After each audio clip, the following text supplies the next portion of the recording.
It's October 29th, 1992, and Sonic the Hedgehog 2 is upon us.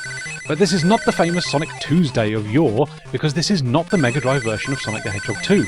Bizarrely, Sonic 2 for Master System made it to market first, and it's probably for the best because even though a brand new character has appeared, in the form of Miles Prower the Fox, or Tails if you want to simplify things, he isn't as overtly as exciting as he is in Sonic 2 for the Mega Drive, because he's basically just the end goal of the game.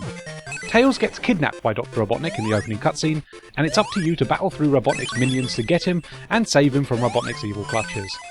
Despite following a very similar formula to the previous Master System Sonic title, Sonic 2 was actually developed by Aspect and features composition work by Naofumi Hataya and Masafumi Ogata, who would go on to write the soundtrack for the Japanese and European version of Sonic CD.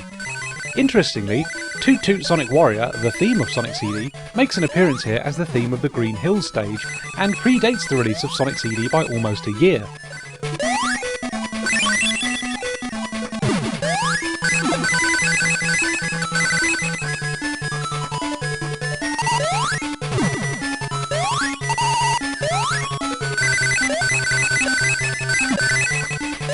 But anyway, onto the game itself.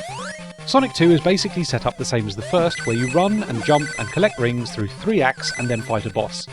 It controls identically to the previous entry, and on the whole it's a slower experience than its Mega Drive counterpart. However, there is an increased focus on speed in this entry, and we even get more traditional Sonic gimmicks like loops in certain stages. The Chaos Emeralds make another appearance as hidden items in Act 2 of every stage, and finding them unlocks the best ending. Slight spoilers here, but interestingly, the bad ending of the game seems to suggest that Tails dies. Quite a bleak one, that. Bizarrely, the game is missing some features from the first entry, like checkpoints and shields, which generally make this a much harder game as well.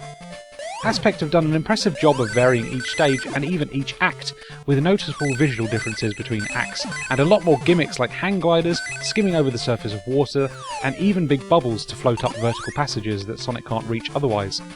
It's an impressively varied little game that certainly tries its best to be a bigger and better sequel.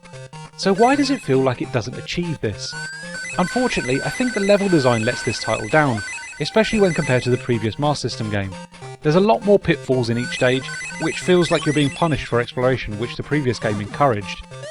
The lack of checkpoints also makes dying a lot more frustrating, because you have to go back to the very start of every act after death.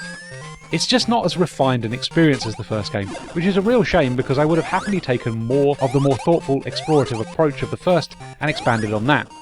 Unfortunately, what we get is a game that is trying to ape its bigger brother on speed and spectacle, and the Master System is just not cut out for that. It is by no means a bad game, but definitely a more frustrating one. However, if you've got the patience for it, you still get a solid Sonic game for the Master System with lots of secrets to uncover, and beating it feels like a real accomplishment thanks to the increased difficulty.